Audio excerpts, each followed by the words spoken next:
Para a gente repercutir agora o resultado da eleição, a gente recebe aqui, na edição desta noite, o governador reeleito no Acre, Gladson Cameli, ou Cameli, é bom que ele já tira essa dúvida nossa, do Partido Progressista. Governador, bem-vindo, boa noite. Cameli ou Cameli? Boa noite, Lívia. Cameli. Cameli. Tá? Obrigado por essa oportunidade. Cameli, Gladson Cameli, descendente de libanês. Isso aí. Agora, governador, bem-vindo, uma ótima noite. Para começar, no caso, o senhor conhece muito bem as peculiaridades e as necessidades do Estado. A gente está falando de uma reeleição, mas sempre existem novos desafios, né? Então, eu começo essa entrevista questionando sobre velhos desafios que não foram resolvidos e que precisam continuar tendo a atenção do poder público nesse próximo mandato, e também a respeito de novos desafios que surgirão com certeza e que já estão no radar. Eu te agradeço, parabenizar a todos da Jovem Pan pelo grande trabalho no fortalecimento da nossa democracia, que é levar informação. Cumprimentar a Fabiana e a todos que nos acompanham. Olívia, realmente, em 2018 a grande pauta era segurança pública. Avançamos muito, principalmente em cuidar das nossas fronteiras, diminuir o número de mortes no nosso estado. E agora o grande desafio que eu tenho pela frente é diminuir o alto índice de desemprego no estado. Eu preciso gerar emprego e renda para que a população ela possa realmente ter oportunidades de trabalho, que aí aquece a nossa economia. Em todas as áreas, a minha equipe já está elaborando um plano para identificar aquilo que tem que se melhorar mais ainda. Avançamos, precisamos avançar mais ainda, e é bom relembrar que tivemos aí praticamente 2 anos e meio focado aí no combate à maior crise a pandemia do Covid-19. E agora o momento é de ter, acabou as eleições de segundo turno, colocarmos em prática, ainda temos 60 dias para concluir ainda esse primeiro mandato e tentar avançar naquilo que temos que avançar. Fabi Barroso. Boa noite, governador. Eu gostaria de saber, até em relação a essa mudança, né, que nós tivemos, então, em relação à presidência da República, e quais serão, então, o seu desafio em relação ao estado do Acre, que a gente sabe, bem como disse a Lívia, é cheio de peculiaridade, as pessoas às vezes não conhecem o Acre como deveria, né, nós sabemos disso. É um estado que precisa falar bastante dele, tanto dos problemas quanto das coisas boas também do estado. Então, diante de uma agenda completamente diferente, que nós sabemos que é bastante antagônico, como que será esse seu novo governo e o que o senhor encara como o maior desafio neste momento aí de grandes mudanças? Realmente foi uma surpresa aí o resultado das eleições, mas foi feito aquilo que nós sempre lutamos, né, pela democracia.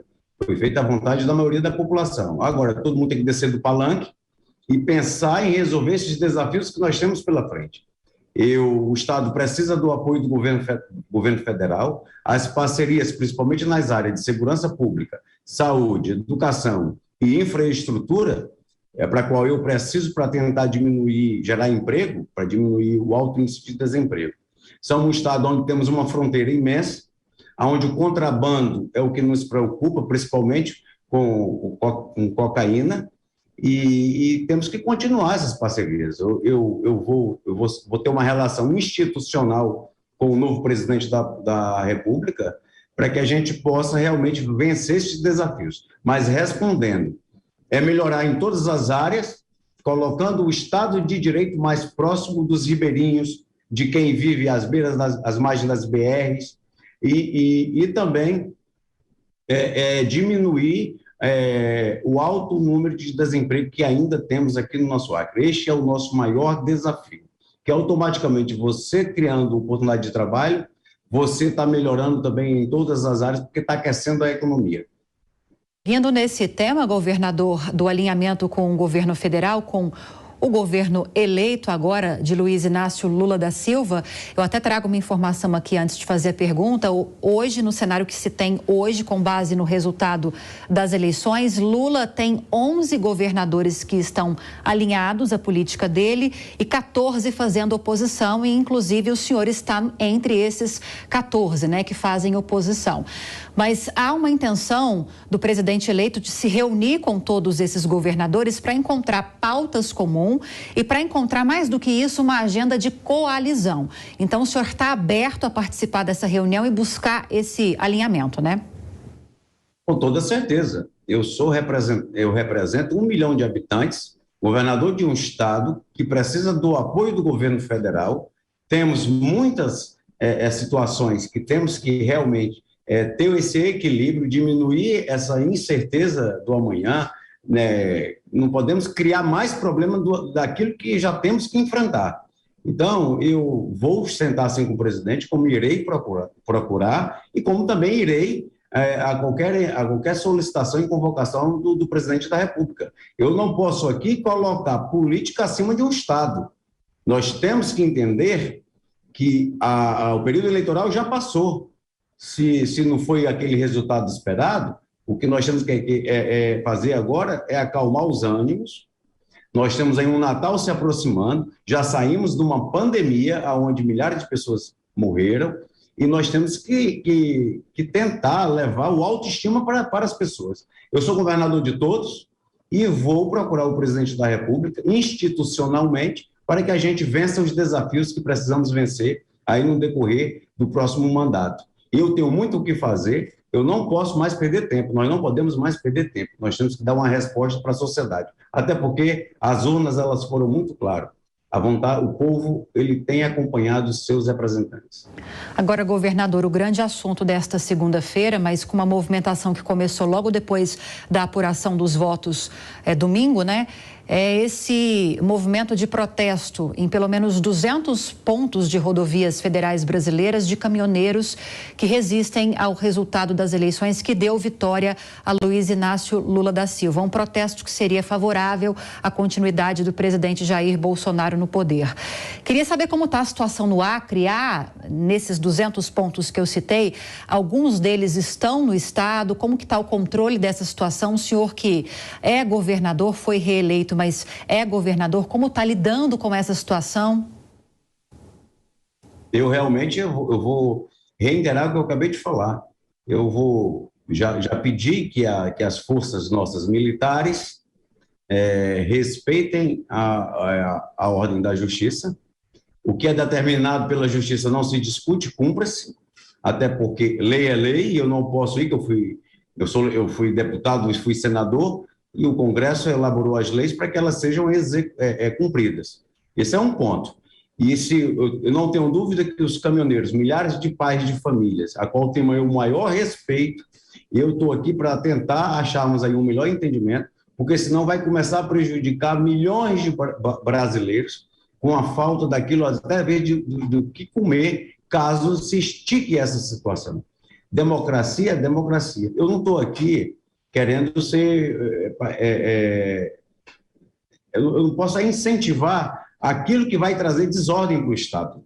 Eu sou governador, como eu já falei, então nós precisamos ter esse equilíbrio, virar essa página e tentar dar uma resposta para a sociedade. Nós não aguentamos mais, a população não aguenta mais. Por exemplo, o meu estado é o estado onde deu para mais de 70% dos votos para o presidente Bolsonaro, a qual é o meu candidato, foi o meu candidato. Só que a eleição acabou e nós temos que aceitar o resultado das urnas. E tentar achar um equilíbrio nos ânimos, porque desafio temos muito pela frente. E o povo brasileiro não aguenta mais essas instabilidades que ocorrem por qualquer tipo de discussões, às vezes desnecessárias, para o momento que nós estamos vivendo. Nós temos que melhorar a saúde, nós temos que colocar o Estado, como já falei, mais próximo das pessoas, e para isso nós temos que estar unidos, nós não podemos mais criar interrogações.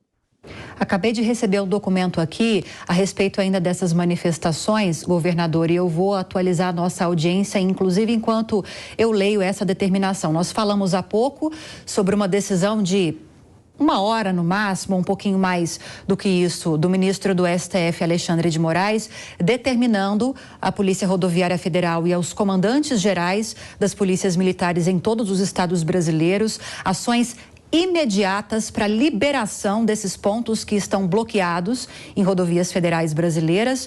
E a respeito dessa decisão, a presidente do STF, ministra Rosa Weber, determinou que seja realizada uma sessão virtual extraordinária do plenário para julgamento dessa decisão de Alexandre de Moraes.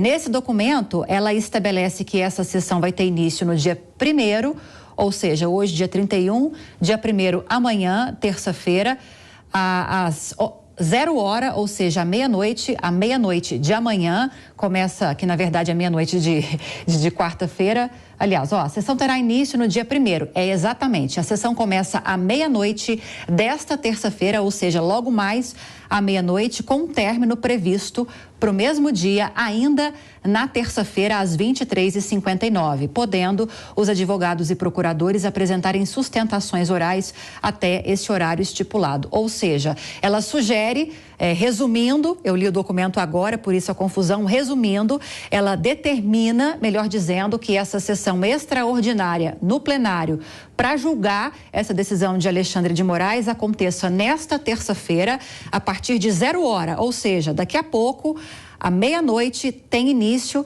essa sessão para que os ministros julguem essa decisão de Alexandre de Moraes e eles vão ter o prazo até às 23h59 da noite de amanhã desta terça-feira. O senhor disse que sobre essas paralisações que estão acontecendo em rodovias do Acre, há esse apoio do governo do estado para que haja então essa liberação imediata e reforçando a decisão do ministro Alexandre de Moraes por meio de qualquer ação que garanta a liberação dessas rodovias. Em relação a transtornos, governador, dá para o senhor trazer alguns detalhes a respeito de pontos que estão interditados e se essas interdições geraram muitos transtornos e estão gerando transtornos por aí?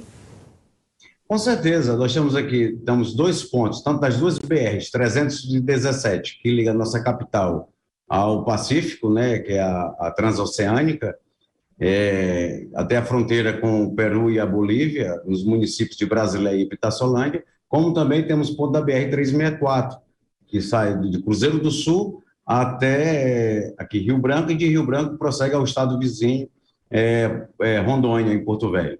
Então, já tem esses pontos, aqui tudo chega-se pelas BRs, tanto 364 quanto 317, e isso automaticamente, só o fato da instabilidade que causa e o medo que causa na população, isso para nós já é preocupante. O que nós não podemos é deixar que isso venha a aumentar esses protestos, porque está colocando em xeque aí uma Constituição.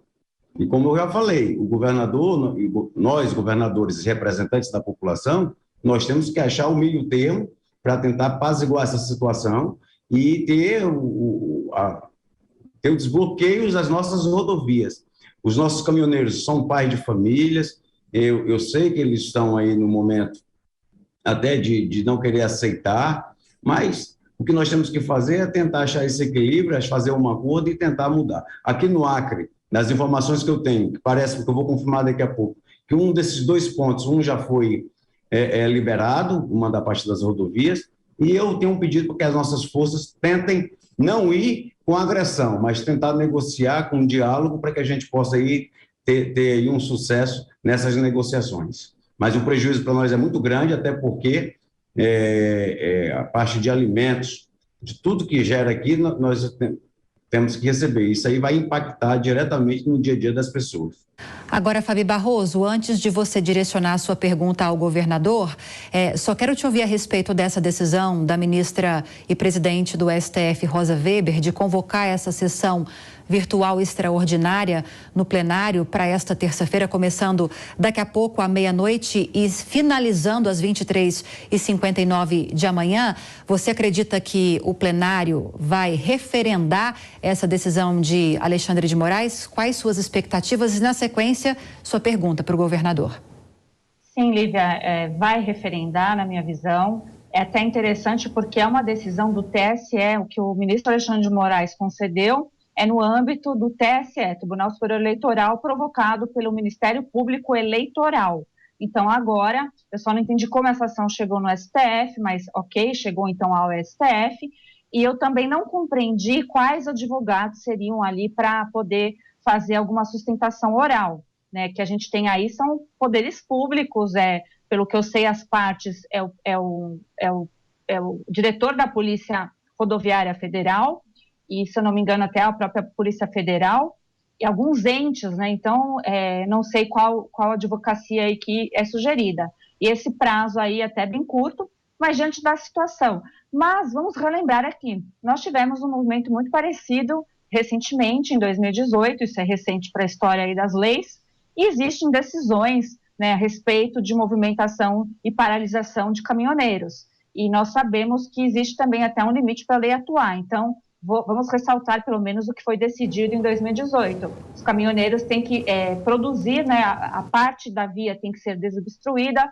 porque existe também o direito de ir e vir, que é um direito constitucional, e eu gostei demais da postura aqui do governador, dizendo que tem que conversar, que tem que ter zelo, porque é o que parece, a gente olhando as imagens aí, são pessoas que estão até desesperadas, né, por uma situação política que nos envolveu bastante nesses últimos anos. Então, governador, a minha grande questão, na sua primeira fala, você demonstrou bastante preocupação com a fronteira, por ser um estado de passagem aí, o senhor até mencionou a cocaína, o tráfico de drogas, isso a gente sabe que é muito sério, e a gente sabe que o Brasil lamenta demais de ser esse corredor de passagem.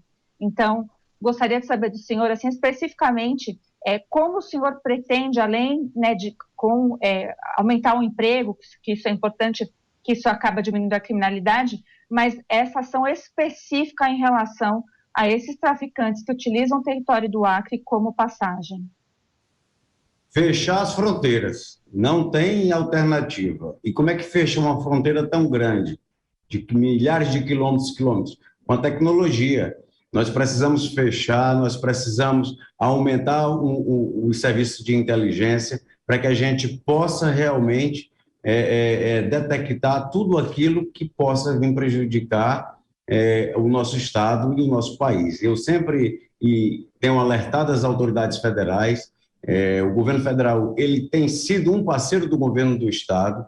Nós tivemos aí um alinhamento com todas as forças policiais estaduais, juntamente com as federais e o Exército, para proteger essas fronteiras e usando aí o meio da tecnologia para poder ter o monitoramento de toda a área do que se diz respeito ao território brasileiro. O que nós não podemos, e aqui eu vou repetir, é criarmos mais instabilidades para que venha colocar em risco a segurança institucional e a segurança de milhares de pessoas.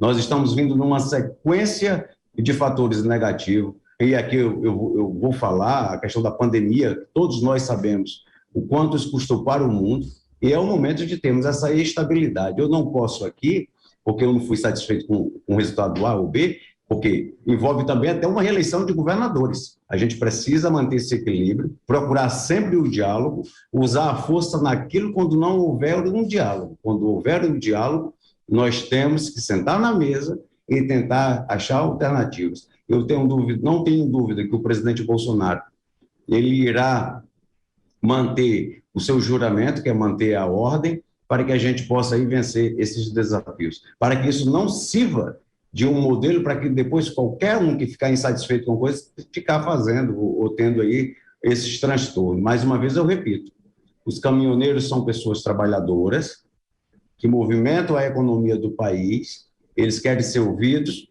nós vamos estar sempre dispostos a ouvir e também servir também de intermediador para que a gente ache e resolva essa situação de uma vez por todas. Nós não podemos mais criar fatos ou querer alimentar uma história aonde só vai ter prejuízo e o único que que pode ser prejudicado, que vai ser prejudicado é a população, é o povo que mais precisa.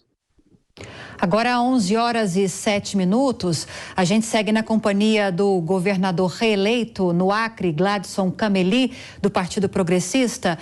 Agora, falando um pouquinho da situação fiscal do Estado, governador, como o senhor termina esse mandato nesse setor, nessa questão fiscal, e o que o senhor pretende fazer diante disso a partir do mandato seguinte?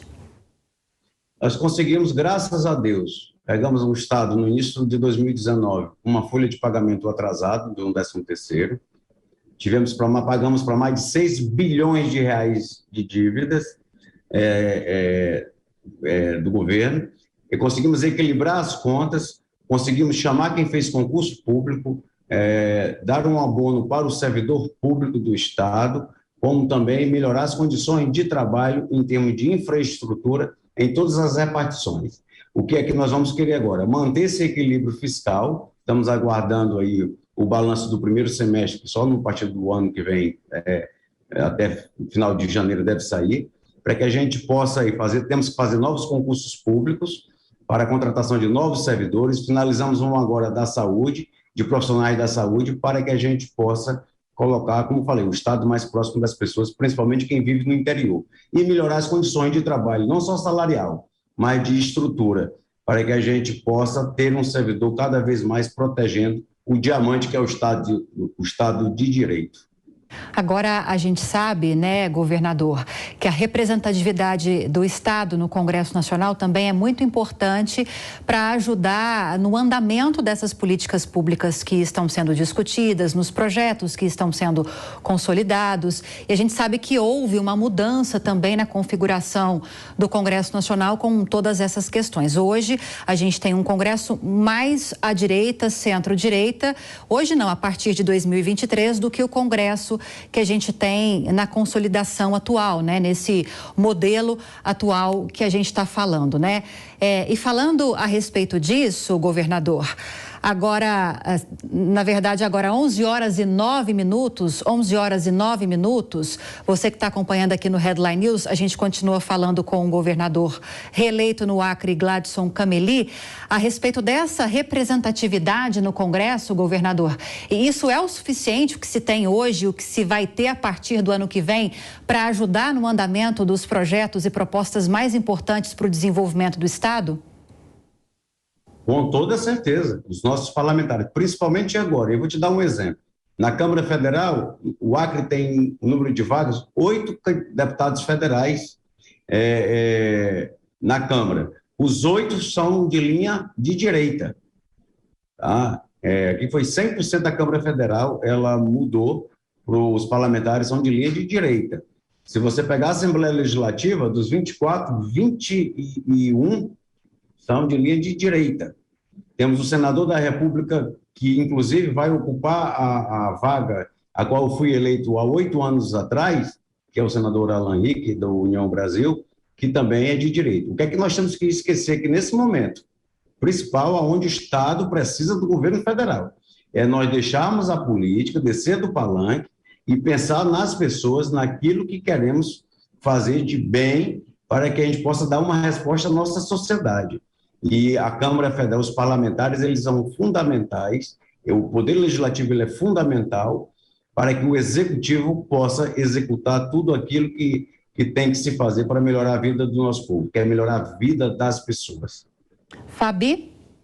Aproveitando esse tema que eu acho que é muito importante, governador, o senhor também citou as populações ribeirinhas, e nós sabemos o quanto é difícil as pessoas conhecerem e saber qual é a necessidade dessa população tão particular também aí do Brasil. A minha pergunta para o senhor é o seguinte: nós sabemos que vai haver uma mudança no valor do Auxílio Brasil, que o Congresso Nacional vai ter que votar novamente, porque o que está colocado aí é até 31 de dezembro. Então, como o senhor vê a importância desse Auxílio Brasil, o senhor acha que pode retornar e talvez o auxílio vir de uma outra forma? Qual a importância do Auxílio Brasil, especificamente aí agora para essa comunidade ribeirinha do seu estado? Não, se você me falasse assim de cortar o Auxílio Brasil, isso é indiscutível, essa possibilidade. Agora, nós temos que ter responsabilidades. Eu não posso colocar em xeque um auxílio, por exemplo, um valor do auxílio que venha colocar em xeque, por exemplo, o pagamento da não-folha do servidor público. Então, nós temos que ter esse equilíbrio fiscal, como foi falado agora há pouco. O Congresso, eu não tenho dúvida que ele irá atuar com bastante responsabilidade. Eu penso que não pode nem se perder tempo nessa discussão e analisar para que não venha prejudicar. E quando eu falo em prejudicar, é pegar os interesses políticos de cada estado, de quem ganhou, de quem perdeu, colocar a governabilidade do próximo, do sucessor, que irá assumir o comando de cada governo a partir do dia 1º de janeiro em xeque a sua administração. É por isso que tem que ter muita responsabilidade, porque isso pode trazer um prejuízo para a sociedade, caso for votado uma situação que os estados não têm como segurar, o próprio governo federal não tenha como manter o valor estipulado. Nós temos que pensar sempre na economia do atual momento para que lá amanhã não traga aí qualquer tipo de problemas ou de prejuízo a mais ainda para a nossa sociedade.